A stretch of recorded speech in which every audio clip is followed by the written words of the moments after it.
গত ২০ জুলাই বিকেলে কোটা সংস্কার আন্দোলনে সংঘর্ষ শুরু হলে ২.৫ মাসের শিশু সুয়াইবাকে নিয়ে বাসার বারান্দায় উঁকে দিচ্ছিলেন সুমাইয়া আক্তার। ঠিক তখনই পুলিশের গুলি লাগে তার শরীরে। পরে চিকিৎসাধীন অবস্থায় মারা যান সুমাইয়া। এরপর অবুঝ শিশুটির ভবিষ্যৎ নিয়ে দুশ্চিন্তায় পড়ে পরিবার। শিশুটিকে দেখতে বুধবার দুপুরে নারায়ণগঞ্জের সিদ্ধিরগঞ্জ দোয়েল চত্বর এলাকায় যান জামাতে ইসলামীর আমির ডাক্তার শফিকুর রহমান। এরপরে মাহারা ২.৫ মাসের কন্যা শিশু সুয়াইবার দায়িত্ব নেওয়ার কথা জানান তিনি।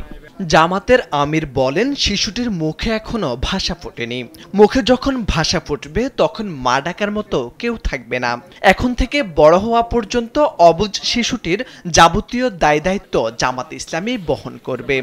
সুয়াইবার মতো যারা মা হারিয়েছে, বাবা হারিয়েছে অথবা যারা সন্তানদের হারিয়েছেন তারা যাতে ধৈর্য ধারণ করতে পারে সেজন্য দোয়া করেন তিনি।